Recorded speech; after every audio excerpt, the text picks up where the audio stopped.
There we go. I started talking earlier. I probably should have jumped on that. Hey, Veronica, you should record. There we go. Perfect. All right, welcome.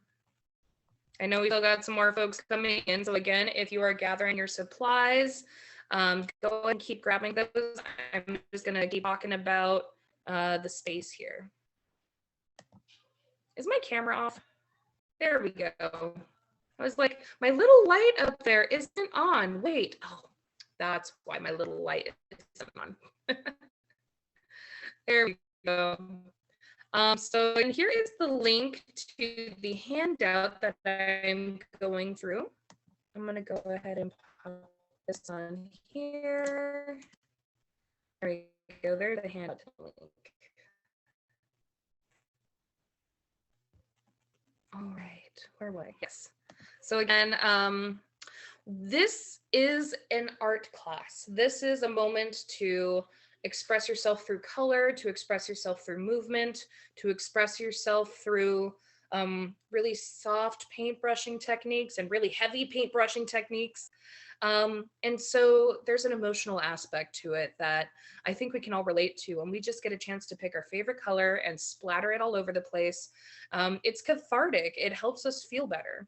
And the great thing about art is it really does play well into specifically this one science and engineering practice, developing and using models. So a model could be a flat image, it could be something physical that the students built.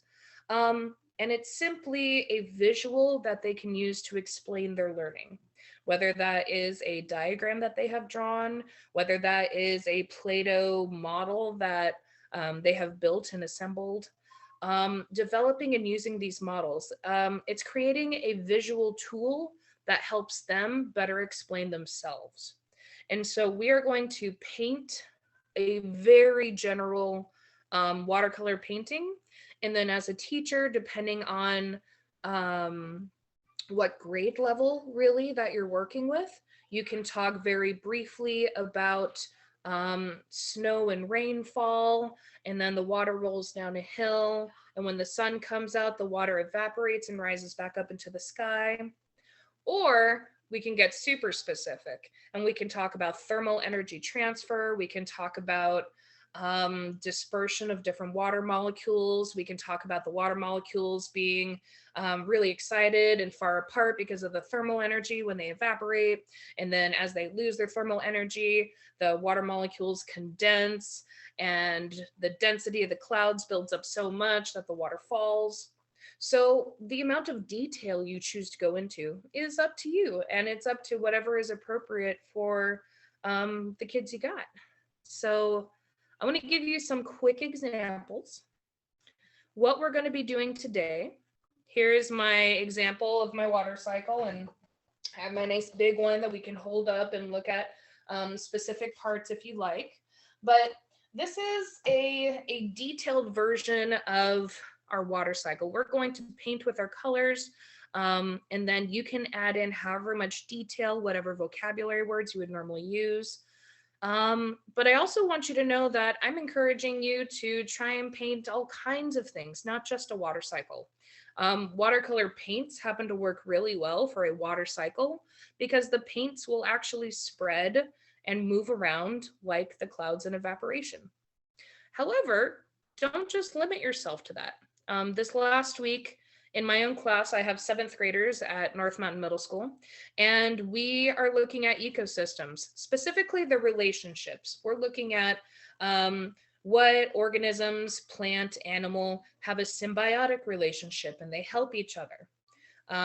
What organisms have a predator-prey relationship? What organisms have a parasitic relationship and cause harm to a system? And so in each of my periods, I asked the students, what's a habitat you would like to look at? What's a habitat with your favorite animals in it? And every period shows a different ecosystem. And I asked them to name off some organisms. We're going to start with producers. What is going to give energy to this whole ecosystem? And we drew our plants.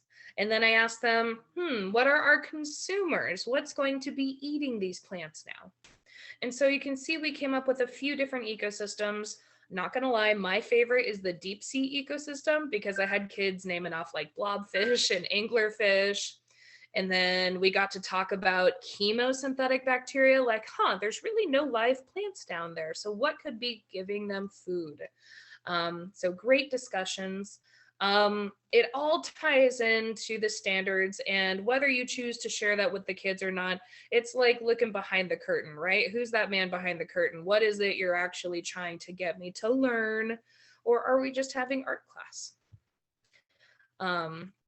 So those are just some ideas. Off the top of your head, can you think of any ways that you would like to teach a lesson through drawing or through painting?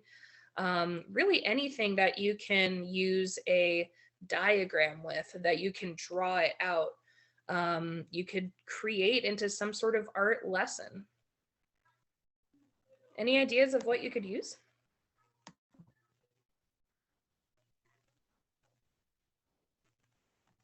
Go ahead. Let's see, can I unmute you? There you go. Maybe just using your hand or like measurements with your own body in a way. Just absolutely.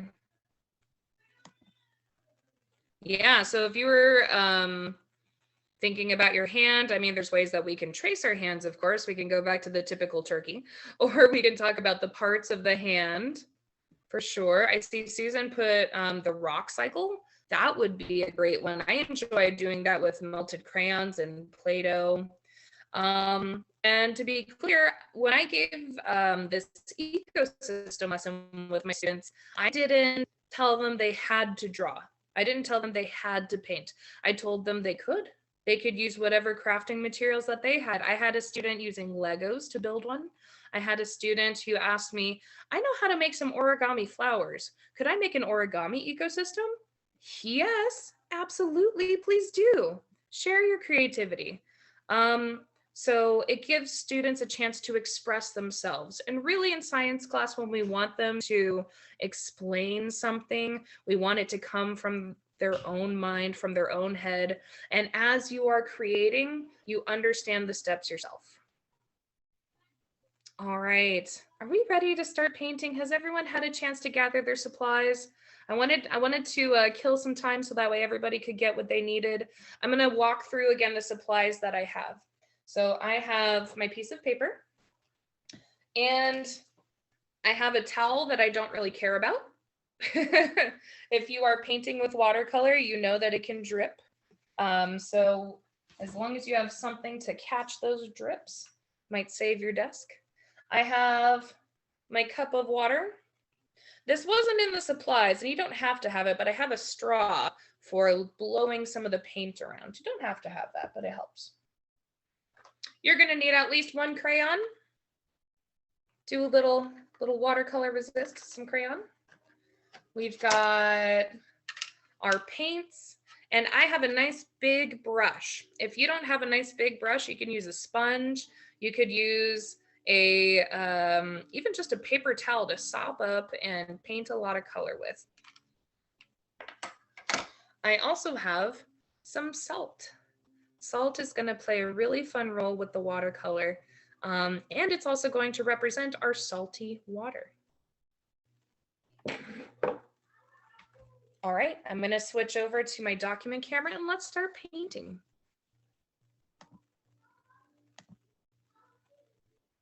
Okay, I want to see what my field of view is. I think I'm going to draw it in here. So my field of view starts about here. You don't need to draw this. I am drawing this only for reference so I know what my document camera can show. Goes about there. And that's a little below it. Where is it? Where is it? Where is it? About there. And it goes to about here. All right, so I know that if I paint in this area, it's going to show on the document camera. I'm glad I made a really pretty demonstrated one because now I have a big old ugly Sharpie line, but that's okay. That's fine. We're here for the learning. So I'm going to start with my crayon.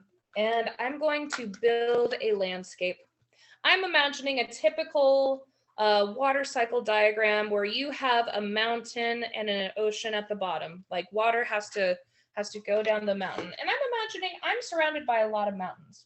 Where I live, I'm lucky enough to look up on a mountaintop and see a little white spot. And that little white spot is Palomar Observatory. So I'm going to draw Palomar Mountain because that's what I see. With your kids, you might think about another mountain that's near you that is right next to the ocean, but I'm going to start by drawing my mountain. I'm going to draw Palomar Mountain.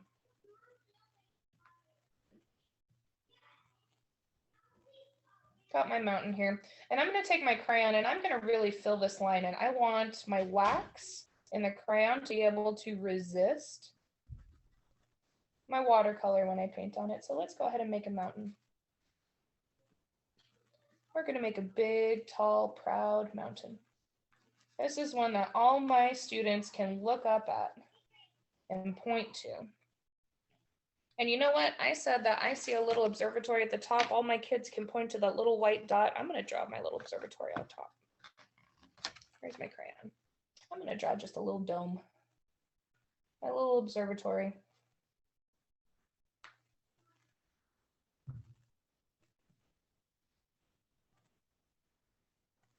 Maybe you have a mountain near you that has something on top of it. If you live near LA, maybe you can write the Hollywood sign right here. Or maybe if you are in San Francisco, you can have, oh, what's the observatory up there? Is it the Low Observatory? No, I can't remember which observatory now, and that's making me mad. But if there's something on a mountain, and if there's not, maybe you can just put a couple of trees on it if you want. Here, I'm gonna put a little tree. I'm gonna put a few trees on my mountain. My mountain needs some trees.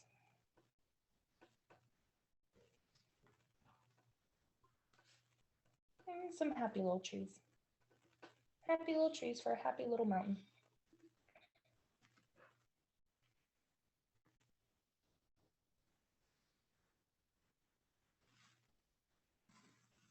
There we go. Now it's kind of a green mountain. It's spring. It's a green mountain. After you've made your mountain with a nice slope, we're imagining this slope goes down into the ocean. So I'm going to draw my ocean waves right across. I've got a nice teal color. This looks like the ocean. And I'm going to put my ocean level right there. So I have my mountain and I have my ocean. And I'm choosing to do this in crayon. If you're unfamiliar with watercolor paints, think about any other time you might have dyed an egg and you draw on it in crayon. It's going to make sure that the paint doesn't soak in on that point. It's going to show up. If I were to use washable marker, as soon as I would start to paint, my marker would blend. And you know what? Maybe that would be a cool effect depending on what you want to teach. But right now, I want to make sure I'm watching my water flow and go where I need it to. So I don't want my water to mess up my lines. Okay. This is all I'm going to do with my crayons. I'm going to go ahead and put my crayons away. I have made my little outline. My crayons are done. I have a nice slope, and I'm going to make it rain. We think about matter can neither be created nor destroyed, but it's got to come from somewhere. So I'm going to get some water to start.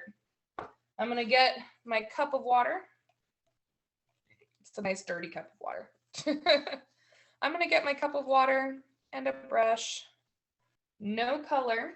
I'm going to soak where I want my rain clouds above my mountain. So right above my mountain here, I'm going to take my water and I'm like pre-soaking my paper. I'm pre-soaking my paper. Think about clouds getting heavy. There's always moisture in the sky, whether we can see it or not. So I'm going to put some moisture in the sky. But I'm imagining my cloud right up here, my cloud right above my mountain is getting heavy. I've got some water here, and it's going to get so heavy, you're going to start to see the clouds. So I'm going to pick a color and start making this cloud.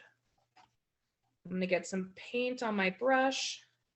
And now that I have this wet spot on my paper, when I put my color on it, it helps it spread. Just kind of like clouds. When you have droplets of water that come together, they want to spread. They want to grab onto each other and soak in and flow together. And there may come a point when your cloud gets so heavy with rain. Mine is not there yet. Mine's still kind of a happy rain cloud. I need to imagine what your rain clouds look like. Are your rain clouds dark? Do they look heavy? I need to make my rain cloud dark and heavy.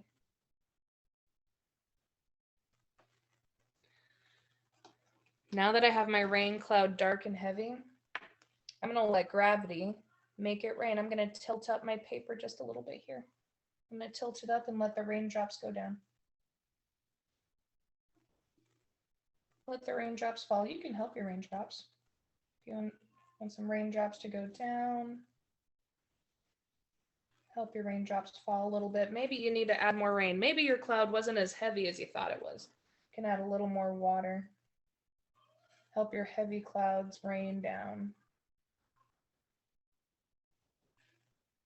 Need some more? Here, let's add some more. Let's add some droplets. Let's splatter. Let's make some rain. And you can see some of the rain will go down into the mountain. Can anybody tell me what we call that water that just doesn't even go to the ocean? It just soaks in and goes right down there. Anybody know what that is?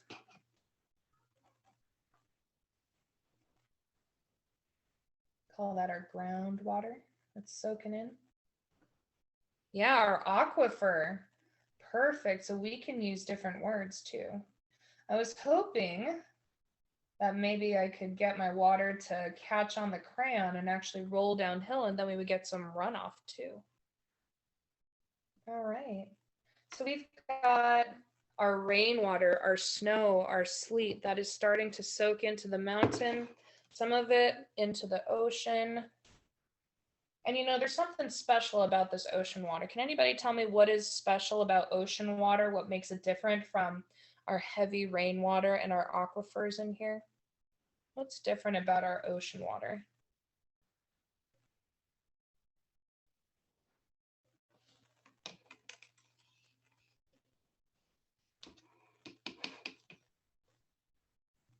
Ah, there we go. There it is in the chat box. This ocean water is going to be super salty. So I hope you were able to get a salt shaker or a little pinch of salt, because we're going to make a salty ocean right here. So salty. So I'm going to start filling my ocean the same way I did with my clouds. I'm going to start filling it with some water. So that way my colors will spread. Look at that. Look how it's spreading into this purple. It's almost as if this is a model for showing how different water mixes together. I'm going to pick a different color for my ocean. I think I'm going to go with, you know, a nice blue. Nice big blue wide ocean. So I'm going to start filling in my ocean here. Lots of water. You can see the puddles of water on here. Now, like I said, if you're using a different kind of paper that's not as thick, you don't need to use as much water to puddle on top. We could have a lesson on brackish water, or maybe estuaries up here where you see the purple is blending in. What happens when we blend that water? Some of it may be a little salty. I'm going to take some light sprinkles and just ever so lightly sprinkle onto my watercolor. You can kind of see the little spray right here. And now this has to dry to make some magic. We've made some lovely salty ocean water. Before it dries completely, you know the thing about water, when it has a big, beautiful sky, it's got to evaporate. It's got to go up into it. It's a full cycle. We've already seen our rain blend into our ocean. Let's see what else is connected. I'm going to take my paintbrush and we're going to add some water vapor to the sky. So like I said before, when we have big, heavy clouds, That's not the only time we have water in our sky. We have water vapor that's always up here, whether we see it or not. So let's add some water vapor in our sky. We're gonna start at the top and wash our water all the way down. We're gonna wash it down, and we're gonna wash it down until it connects with our ocean water. Yeah, it's gonna connect. Watch it spread. Watch your watercolor evaporate into the sky. If you brushed your water from top to bottom, as soon as it connects with that ocean water, you'll see it start to blend. And it's a good thing we put our crayon line here to remind us where the edge of the ocean is, because otherwise all that water would just be connected into one big body, wouldn't it? But in a way, isn't that kind of what our water is anyways? Isn't it all somewhat connected as soon as it touches and comes in contact? So while we have this water kind of evaporating, you can see your colors starting to go back up into the sky a little bit. I'm gonna pick a third color. I'm gonna pick a third color to make an ocean storm. We had this big storm over a mountain that rained, but let's imagine a big ocean storm, something stormy and angry and full of a lot of water. I'm gonna use red. I'm thinking of like an angry, blustery storm that Moby Dick would be, jumping through the waves, and Captain Ahab is trying to find the white whale. I'm gonna have big storm clouds. Huge storm clouds. Huge storm clouds. And you know what? I bet it's windy. I bet those storm clouds are blowing right onto the ocean. If you have a straw, you can use a straw. You can make a little tube with your hands by putting them together, or you can just blow, but I'm going to blow some of these onto the mountain.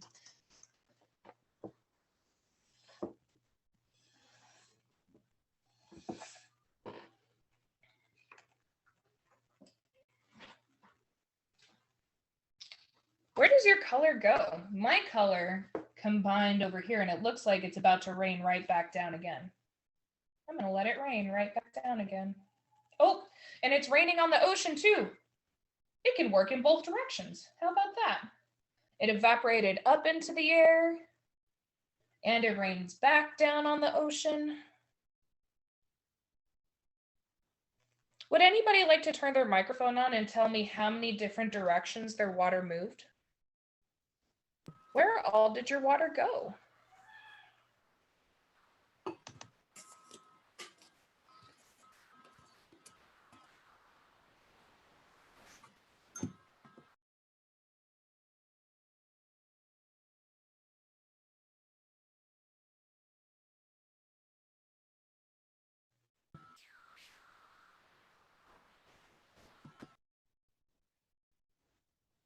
When we look at it, we can see that the water is all connected. It's all the same water. We may change colors to express where the water gathers and where the water falls and where the water gathers and where the water evaporates. It's up to the storyteller. It's up to the teacher to tell you what is happening with all the water. But the beautiful thing about teaching a water cycle with water is you can actually see how it moves. And in a way, this watercolor piece of paper is a model for showing how water can spread and evaporate and fall back to earth when you tilt it up and gravity draws it towards you. You can see how it all blends together. And if I'm imagining that this is the Pacific Ocean where I live, I'm imagining maybe right down here is Oceanside where we go to the beach. I could have drawn a little pier. I'm imagining looking up at that little white spot when I stand on my porch and I look up on the mountain, I see that little white spot. I live on this side. I see that the water blows down here. But I also know that when there's a really cold breeze, I'm close enough to the ocean that maybe I'm getting those ocean breezes too.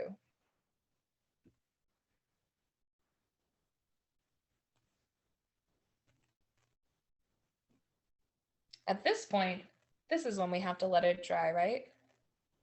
This is when we let it dry. I'm going to sneak ahead and show you my finished one again so you can see what the different parts might look like. Switch my camera back. So again, once it's finished, then you have the opportunity to add in any other details you want. Oh, Heather's got hers. Heather, how about you turn your microphone on so those of us who have it on speaker view will see your screen. Just turn your microphone on and say a word about yours so we can all see it. Yes, this was fun. I didn't know the crayon trick. I like that because then I was always wondering how to prevent the different borders from mixing. So that's a great technique I can use in the field. Yeah, crayons are always a great little sneaker there. Awesome. Beautiful. Thank you. That was fun. Thank you. Would anybody else like to show theirs? How's it coming?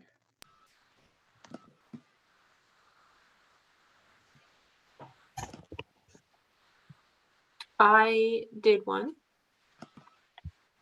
Let me see. Don't know if you guys can see that. Ooh. Yeah, those storm clouds are definitely raining on that mountain. Look at that. It definitely went over there. I didn't have any crayons, unfortunately, at my home, but permanent marker, it doesn't make that border, but at least it doesn't mix around.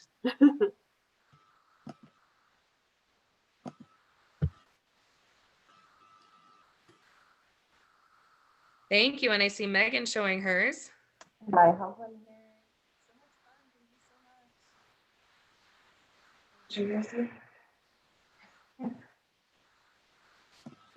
That was beautiful. And I love that you did multiple mountains too. So we have different versions of different models, but we're all kind of sharing in the same sort of lesson, and we're all seeing the movement of water. Would anybody else like to share theirs?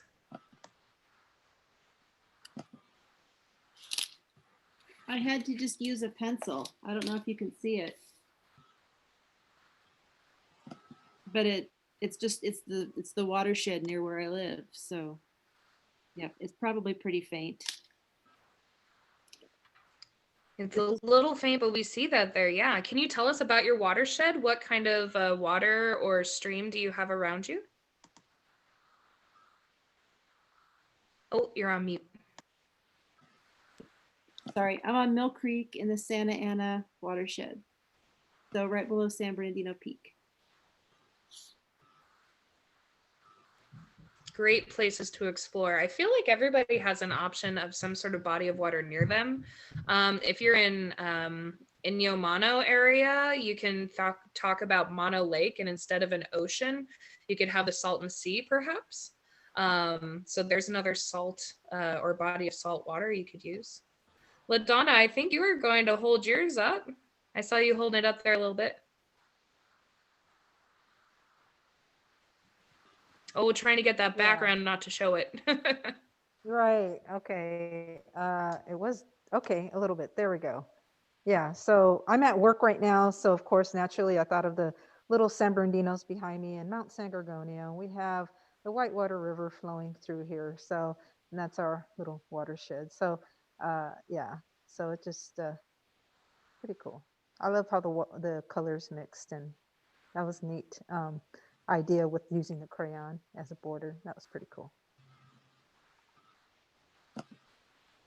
I want to highlight, we have a comment in the chat box or a question wondering, could you use different types of tea instead of paint?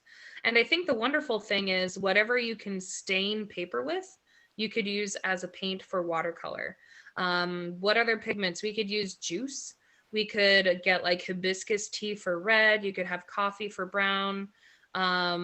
I think if you get some cabbage juice and add, let's see, what's going to make it turn blue? It has to be a base, but you can like adjust cabbage juice. Like, wouldn't it be cool if you had like a thing of cabbage juice and then you're like, oh, I need a red. Where's some vinegar? I'm going to put some vinegar in here now. Okay, now I have a red paint. Or, oh no, I have the same paint, but now I need it to be blue. Where's my baking soda? I'm going to put some baking soda in it. And now I have a blue paint. So, I mean, there are some possibilities there too, if you wanted to play with chemistry. Yeah, any natural pigments that you would think to use? I see a few in the chat box there. Watercolor is a great medium that just kind of opens it up. And even if they have like, you don't even need a paintbrush. If you have like an old sock where you've lost the other one in the laundry, your laundry trolls steal all your left socks, you've only got one. This is something that it's a very organic kind of flow to it. It doesn't have to be, you know, super detailed. You can use the crayons for those details and then just apply the paint as you like. While yours is drying, I do want to show you again the salt. So the salt isn't going to show right away. It has to dry. But see that fireworks starburst effect? So you're going to have a visual change when your salt dries too. Oh, avocado pit, that's yellow, right? I think when you steep your avocado pits, you get yellow. So lots of options. So in your diagrams, you can make it as detailed as you like. My 7th graders are learning about thermal energy. So I have my thermometers of when it's, you know, gaining that thermal energy as it rises through the sky. Some of our molecules, but it can be as simple or as complex as your students are ready for. And there are options other than water cycles too. We shared at the beginning. Imagine painting the parts of a flower. If you're learning the difference between the petals and the stems, you could have them draw it out in crayon and then fill it in as you talk. The painting is almost a way to tell a story as you go. I want to thank all of you for being here today. I see that we have 1 more minute until we go. If anybody is on social media, I would love you to share your artwork on social media. Use hashtag EnviroEd21. I would love to see it all. Thanks everybody for being here.